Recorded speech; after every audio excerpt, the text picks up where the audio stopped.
halkana dhalo warka ahaan base warna sheeg anigoo maxamed Ismaaciil Maxamed oo ahaa doorka qaaska ee madaxweyne ku-xigeenka Puntland ayaa mahan warbaahinta la dhex marayay gaariga ee madaxweyne ku-xigeenka oo la tagay doorka madaxweyne ku-xigeenka arinta waa dhab weyn jirta wana cadeynaya laakiin waxa la siyaabana ninka mas'uulka ah ee mas'uuliyiinta sheegta ee Puntland waliba jananka cabsi afguud oo kale oo xaqa baahinaya dhalinyarada shaqaalaha ka tirsan madaxtooyada Puntland ee yiri gaari madaxweyne ku-xigeenka lama baxsan gaari booliska la baxsaday arinta waxa ornaya waa been waxba kama jiraan gaari madaxweyne ku-xigeenka qofkii la tagay waana daruurkiisii waxaan loo tagay sababa xuquuq aan leeyahay in raadiyo haddana gaariga madaxweyne ku-xigeenka wad maasanta waa su'aal aad u fiican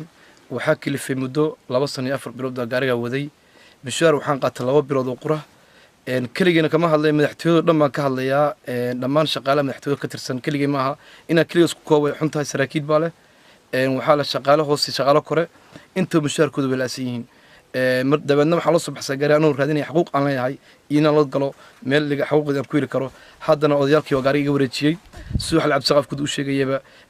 ما هجاري بوليس كا هذا أنا جاري جورد شيء أضيالك باش هذا هاد مد سيد قدوميها سد حدا برنامج كوكله مدن حاجوال oo kale waxaan oran lahaa agaasimaha guud ee madaxtooyada waan u dacwooday waraaqa u geeyay dabeedna waraaqii uu iga soo jawaab waayay muddo 2 sano iyo barna waad garan kartaa xuquuqda aan lahayn in raadiyinta waxaan halka u baaqayaa hadalkan ku soo gabagabeynaya mas'uuliyiinta Puntland ee ugu sareysa waxaan oran lahaa shaqaalaha iyo ciidamada Puntland halas si xuquuqda leeyihiin waliba si dad halas fiican ka codsanayaa maadaama hadaan ka madax banaanahay waxaan